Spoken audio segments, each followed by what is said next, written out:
Hello, friends and family. I'm going to share with you some things that Macy has taught me about self care. But before I get into that, don't forget, dear precious ones, to subscribe. That would greatly help me out.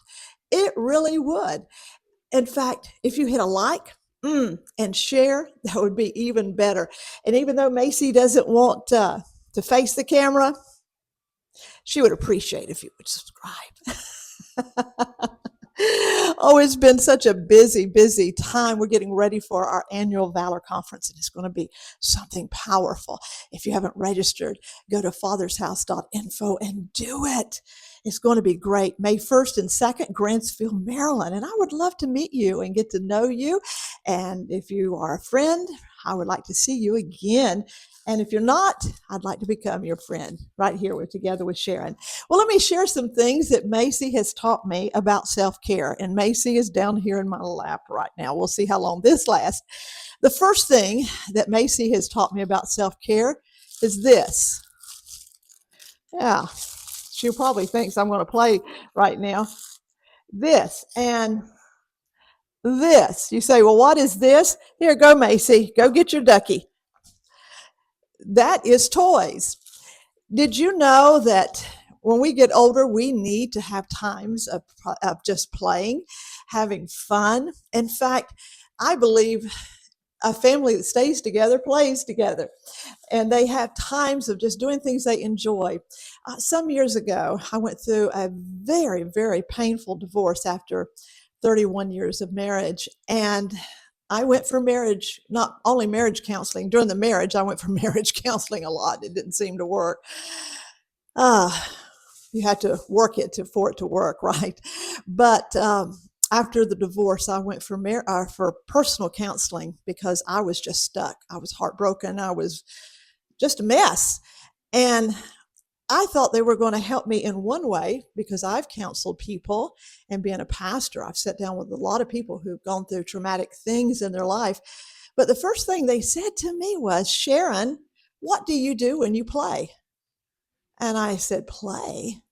Who has time to play? I'm working a job at the radio station. I'm trying to keep that together. I'm pastoring a church.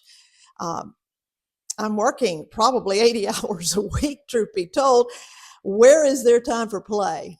And I said, and then second of all, I don't know how to play. I haven't played in so long. What is that at my age? Of course, at that time I was in my 40s. And they said, what did you love doing when you were a little girl? And I quickly answered, my favorite thing to do was ride a bicycle. I just loved riding all over Sefner and just letting the wind blow in my face and riding my bike. That was so relaxing to me. Riding my bicycle, or just sitting on the piano and playing the piano, or going swimming was probably my favorite sport of all. And they said, well, when's the last time you've ridden a bike?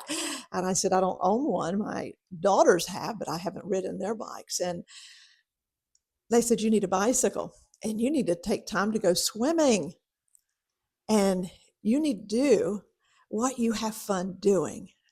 Well, I was so brokenhearted, I couldn't picture anything being fun, but God answered my prayer. I come home, and my son-in-law, the Lord had spoken to him to buy me a bicycle.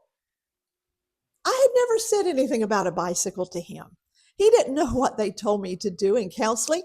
And so he bought me a bicycle, and I got on that thing and I rode that bike, and boy, I don't know, I came alive again. I felt alive again just by riding a bicycle. And I've learned that when you're stressed out, have fun. Do something that brings you a lot of pleasure. And I'm not talking about things that's going to hurt you down the line, like drinking or smoking or shopping that's going to bite you in the financial behind. No, no, no. I'm talking about literally playing. And so Macy has taught me how to play. A lot of times I will play fetch with her toys.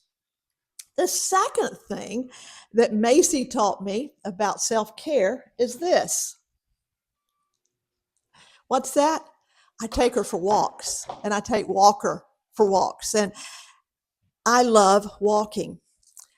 Did I tell you to subscribe? If I didn't, I'm telling you now. Please do. Please help me out. Subscribe, like, if you can, put a comment and tell me what you enjoy doing. I would love to hear from you.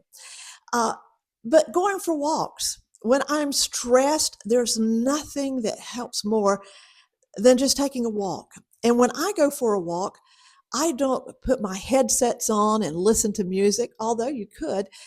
I like to listen to the sounds outside. I like to hear the birds chirping. I like to hear the leaves rustling as the wind blows through the trees. I love that. I just want to hear the sounds, even maybe distant neighbors that are outside, or smell, the grass that somebody has just freshly cut. When I go for a walk, the most favorite place to walk for me is to go in nature. There's something about walking in nature that does something for you that nothing else will do. The third thing, and you're going to probably laugh at this one, when I take Macy for walks, we have to stop a lot. And that's not just for her to do her business, but dogs love to sniff everything. Have you noticed that? They'll sniff things and put their faces where we would never do that. But they like to sniff the foam pole. They like to sniff the grass. They like to sniff other dogs. They like to sniff the flowers, the dandelions. They love to do a lot of sniffing. And what that has taught me, not to go around sniffing the foam pole, but what that has taught me is that we've got to take time to notice the little things, to get our senses involved in so many things, like going outside and not looking at the sun, that could hurt your eyes, but looking up into the sky and see that there's a world a lot greater than us. Most people spend most of their life indoors. We need to go outside and take in nature and let our senses take it all in. If you're drinking a cup of coffee or you're drinking a cup of tea, don't just and then start drinking it right away. Take time and smell it as it's brewing. Take time to smell the tea, smell the food that's cooking. If you're somewhere, be there in the moment. Take in those things. Look into a baby's eyes. Look at a baby's smile. You'll see the Lord in all of that.